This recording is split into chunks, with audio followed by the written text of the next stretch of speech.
welcome to Asian Pulse Television. I'm your host, Brianna Prasad, and thank you for tuning in to your informative educational network.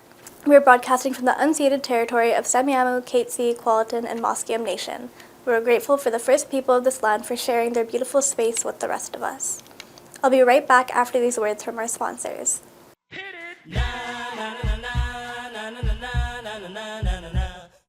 Thank you, sponsors.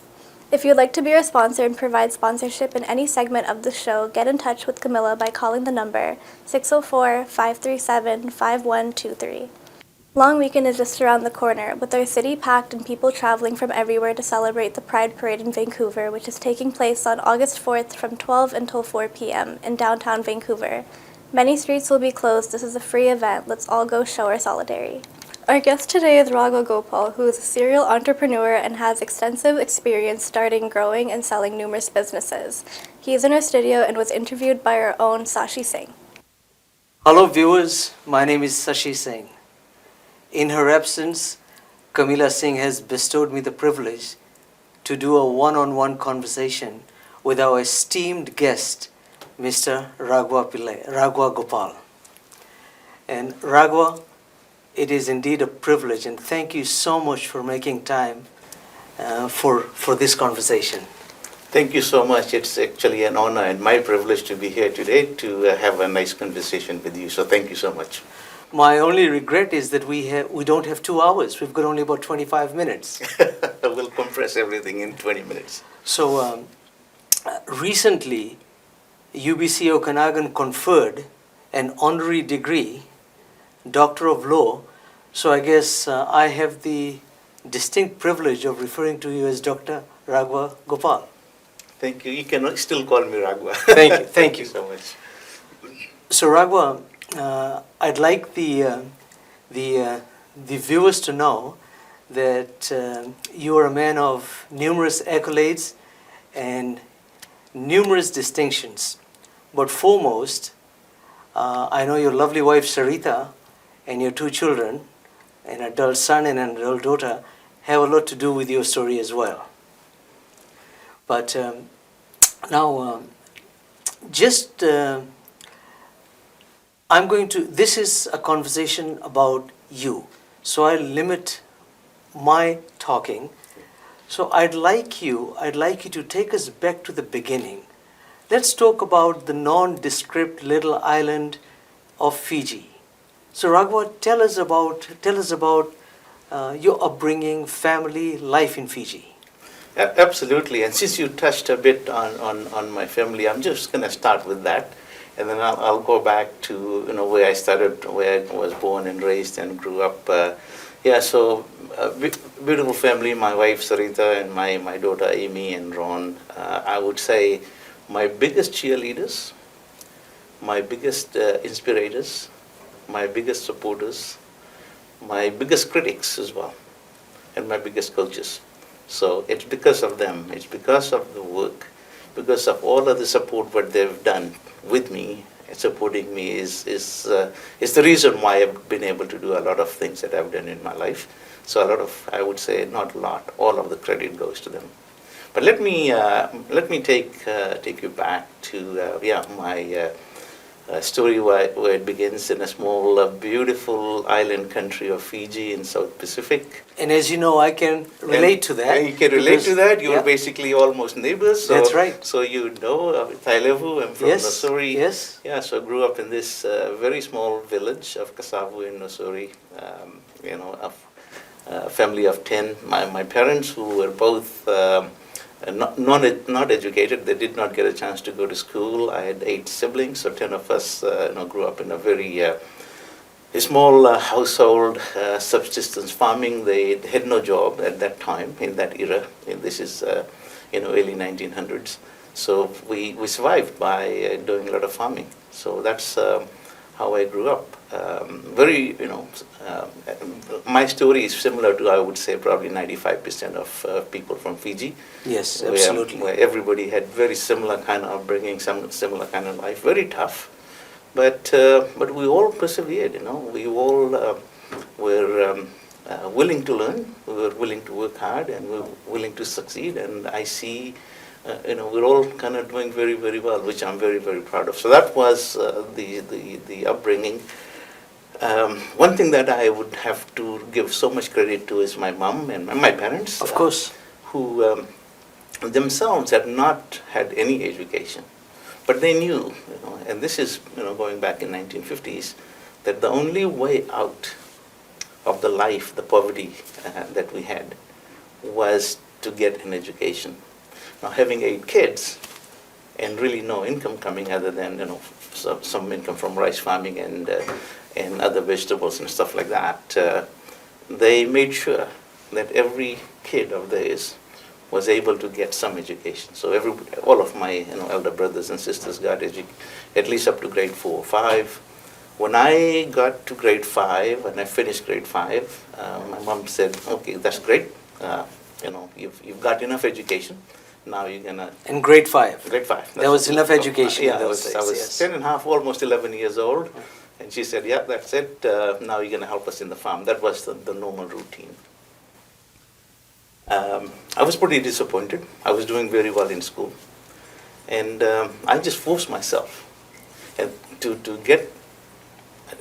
I just didn't want to take that as an answer and just go work in the farm.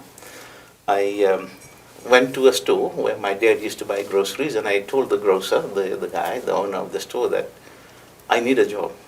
And the guy kind of looked at me like, this 11-year-old kid wanting a job. He said, "What are you talking about?" I said, "No, I need a job. I need to go to school." And the guy kind of looked at me a few times. He said, "Go away." And I said, "No, I really need a job because I need to go to school." And he felt sorry for me, for this young kid. And this is an era where there is no McDonald's or Starbucks where kids go to school. That thing never existed in Fiji at that time. But he was very kind enough to say, "Okay, come in next week, and you can help me out." And lo and behold, I was there at the doorstep at 7 a.m. on the next Saturday, and he was surprised to see me, first of all. But he did give me a job. He had me wash bottles outside in the sun all day, and he paid me. And after a few weeks of seeing me work the way I was working and not complaining, he decided that he was going to get me educated. So my education from grade 6 all the way to university, he paid for everything, for my school fees, books, tuition, transport, everything. So I was very lucky to have an individual like that in my life. What a wonderful story. And isn't that interesting how in every interesting, successful story, there are watershed moments, and that could be yours. That was definitely mine.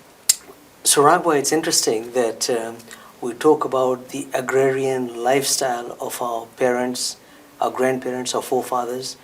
They had very little education, but they had such foresight and wisdom. It's unbelievable, if you think about that era where they had no means. I mean, they didn't even have radio, they didn't have a newspaper. Obviously, no telephone, no electricity, that. Of course, yes. But yeah, they had that vision, they had that foresight. Did. I mean, sometimes I wonder how they even knew how to do farming, as an example. Right. But having that foresight and vision to say, I'm going to get my kids educated, I think is It's the key. Yeah, is something. I'm still struggling with it. How today's parents sometimes don't take the time or initiative to be able to put a bit of focus on that. Sure, I agree. So as you can see, I've got a whole list of things that I need to address with you. So let me facilitate the next part of our conversation. So he's a young man who had ambition, who had dreams, who had perseverance, who was willing to make the sacrifices. How did Canada, migrating to Canada, come on to the radar? Yeah, very interesting story, and probably not too many people know that. So my dad passed away when I was 20 years old. My brother was already in Canada, in Kelowna. And I had just graduated from school. And what year was this, Ragwa? My dad passed away in 1977, late 77, in December. And in 1978, I had graduated in 76. I was lucky enough to have found a job with the Fiji National Provident Fund as a software engineer. They actually got me educated through University of Fiji, doing some algebra, trigonometry, all of that stuff that I still can't believe that I did that, and through Wellington Institute of Technology. So got really good education through the National Provident Fund. Yes. And in 1979, my brother said to me that, I want you to come to Canada because the opportunity for you is, for what I have done, would be much better here in Canada rather than Fiji. Even though I had an amazing job, my mentor and Lionel Lee was the general manager of Fiji National Provident Fund. Still lives in Adelaide. We chat over social media once in a while. It was an amazing guy that gave me, and that was the second individual that gave me an opportunity. He hired me, a guy from a village that did know how to speak English. I could read and write very, very well, but didn't know how to speak.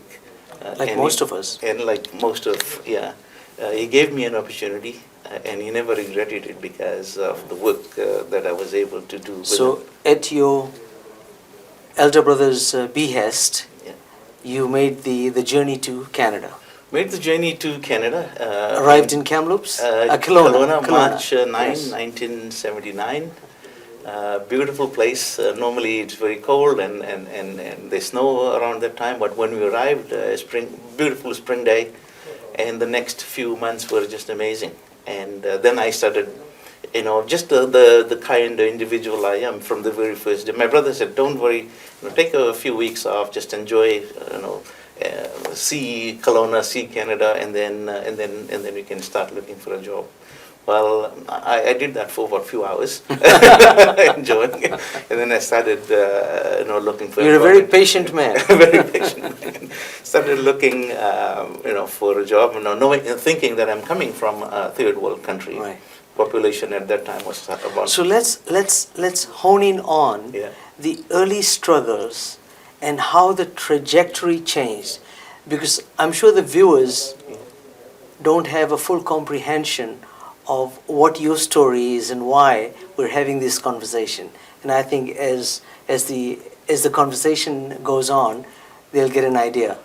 So talk to me about the early struggles and how the trajectory changed. What happened in Kelowna? Yeah, so came with $300, and I knew there was a certain limit that money would last. So I needed to get a job. I tried a lot. I wrote so many letters. I was on the Yellow Pages all the time, getting on the phone calls, trying to get a job. I could not find anything. So we're very disappointed. And then I happened to walk in town past this one store where there was a Canadian-born individual that was, he's a chartered accountant by trade. It said something about computers, so I walked in there and I said to him, I'm looking for a job. Looks like you have some computers. Are you looking for somebody? He said, no, I'm not. I don't need anybody. And we just had a bit of conversation. And as I was leaving, very disappointed again, that was my only opportunity probably to find a job. I said to him, why don't I just come in, work for free? I'll just come in and help you out, see what we can do together. And he says, excuse me, did you say free? I said, yes. He said, come in tomorrow. And I did. And then we became, business partners. We started a small business, became lifelong friends and partners. Started a very small company, the two of us, doing some software work. He was an accountant by trade. I was a software engineer. So I was doing all the coding, building. He was doing all the customer work, bringing clients. And but it was a struggle, with somebody like me that had no experience, language barrier, looking different. Kelowna was a very white Anglo-Saxon demographics, right. And a lot of struggles in terms of as you're going shopping, driving by, people would spit on you, people would call me Paki. I didn't understand what the word Paki was, right. But all of that, that Yes. was sort of kind of the norm at that time, right. So we struggled through all of that. We got a lot of intimidating letters, saying, leave the town. Because what had happened is I started the business, we started to grow, people started to, we started being noticed. And that's when, people would kind of think like, what is this brown guy doing here? And so we had a lot of struggles that way, a lot of financial struggles. We're still supporting, as we know, all Fijians are, extended families, and we want to Sure. make sure that we support and help out and help everybody. So that was the growing. So I've done a little bit of research on you, Yeah. and I'm just going to piggyback off what you just said and segue into a slightly different conversation. So you and, once again, a mentor, a business partner, somebody, a nightingale that you met, right, who formed a relationship with you, a partnership with you. So that's how you forayed into the technology, the IT world, into enterprise. And slowly you build this company. Yes. Now I'm going to fast forward another probably 5 or 10 years when you had, if not single-handedly, the research tells me that you turned Kelowna, which was largely an agricultural community and a tourist town, into a $2 billion hub within Canada for technology, innovation, and startups in technology. And I guess if not the province, then at least the municipality of Kelowna appointed you as the chief executive of Accelerate Okanagan. Yes. So talk to us a little bit about that. Yeah, so this is just the mentality that I have and my family as well, that my idea was if you're going to live in a community and why don't we go out and kind of first of all be involved in the community and try and see if we can make the community a little bit better. So for that reason, as my company was growing, I also was very involved in the local community. So doing a lot of volunteer work, investing in a lot of people, mentoring a lot of people. And then I was lucky enough to sell my business. And once I sold my business, I became so much more busy just mentoring people. People were just reaching out, either they're looking for just advice, or they were looking for money, or they're looking for connections. And through my business, I had built connections all around the world. So you sold your business, Yeah. but your reputation, your integrity, and your relationships were certainly intact. Yeah, I think, you live life with a lot of integrity, making sure, and when you do that, that remains all the time. So as I started to do this mentorship, I was more busier when I was totally retired. I was only 42 years old, so it's not a good time to retire as well. I wouldn't advise anybody to do that, because you need And to Sarita certainly wouldn't have appreciated you sitting at home. No, I did that firstly when I sold my business and we had a lot of money, and I'm thinking, I'm not going to do anything. But after 6 months, I was bored, and then she was telling me, go do something, go help the community. So that was, again, the help, I may not have liked it at that time, but at the end of the day, that was the best advice that... So we've got approximately 7 minutes left. Okay.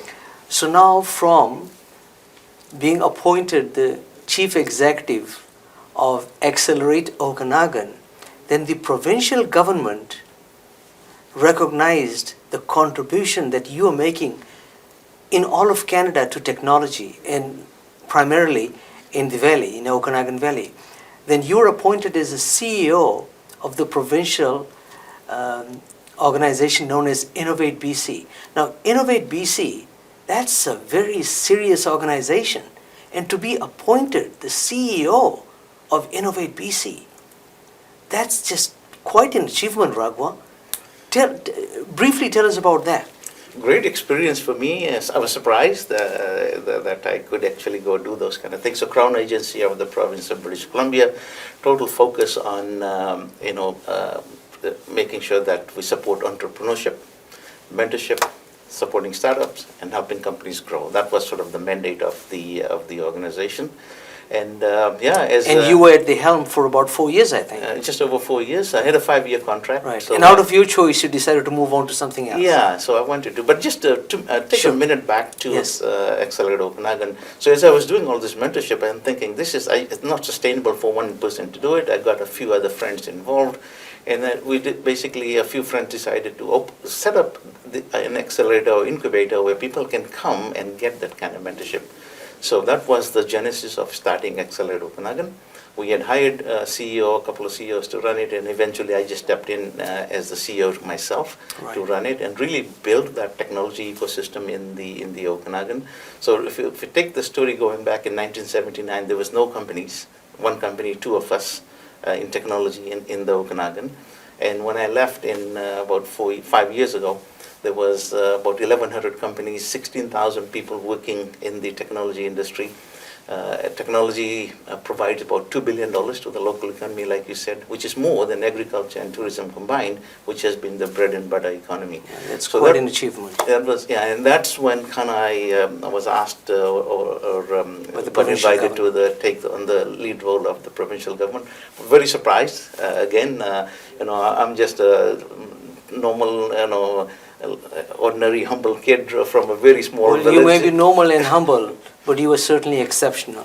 And we did some amazing job at Innovate BC, building unicorns, billion-dollar companies. There's 12 of them in the last 5 years, which is a history. Over the last 20 years, I think we had 2 or 3. In the last 4 or 5 years, there were about 12 of them. 12 companies in British Columbia reached the billion-dollar mark. So a lot of good things happened. But I was very proud of the work that I did in terms of diversity and inclusivity.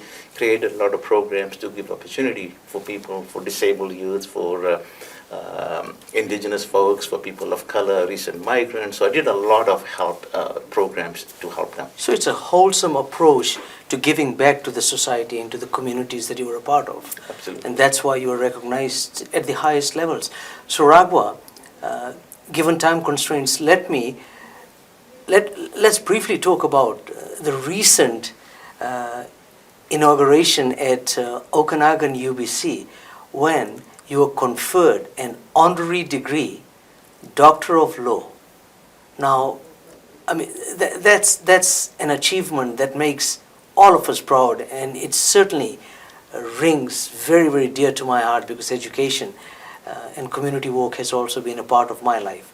So how did all of this come about, and how did the family receive the news? How did you receive the news? Yeah, when I was called and told that by the president of UBC, I wasn't sure if that was real or not. and to be honest with you, so I phoned my wife and I said to her, and she said, "No, this can't be.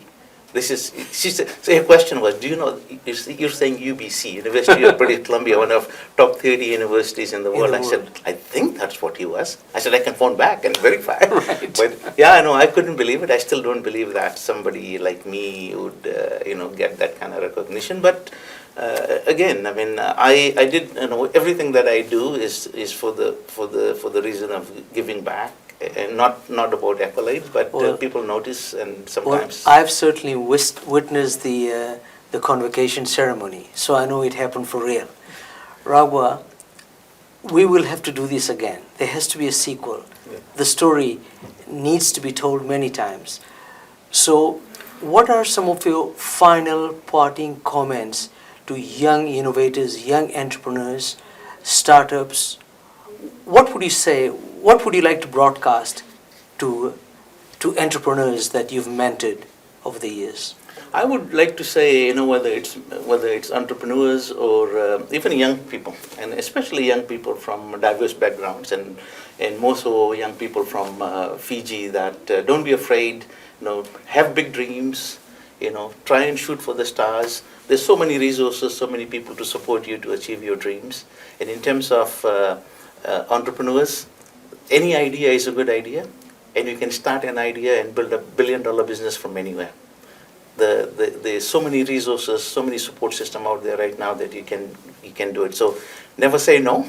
Always go and try it. And if you fail once, try it again. Ragwa, thank you very much. We will have to do this again. There has to be a sequel. Part of the larger Indo-Canadian community, we're all very proud of your distinctions and your accomplishments. And within the Fijian diaspora, I certainly can say that you've made us all proud. So thank you very much and continued success. Most importantly, stay healthy and have a happy family life. Thank you. Thank you so much. Thank you for the conversation. Thank you, Ragwa Gopal. We look forward to having you back at our studio again. Your accomplishments are not going to wrap up in 20 minutes. We need to have a 2-hour-long show to highlight your journey. Please have your pen and paper ready to jot down the numbers of any events happening. Willow Rugby Tournament is taking place in Delta on August 17th and 18th. There will be over 25 rugby teams from all across Canada participating at this tournament. For sponsorship or more information, please call Sela at 778-713-2418. Anime Revolution will be rocking the streets of Vancouver from August 9th until 11th at Vancouver Convention Centre. Anime is Japanese culture that showcases featuring cosplay and expositions. For tickets and more information, please visit the website at www.animecoms.com. The 13th Annual Missouri Vegan Festival is taking place on September 28th at 6 p.m. at the Macy Theater in New Westminster. For tickets and more information, please call 604-521-5050. If you're organizing any events in your community and you would like for us to promote it for you, please email us at asianpulse@gmail.com. We've run out of time now, and I hope you've enjoyed the show as much as I do enjoy bringing it to you.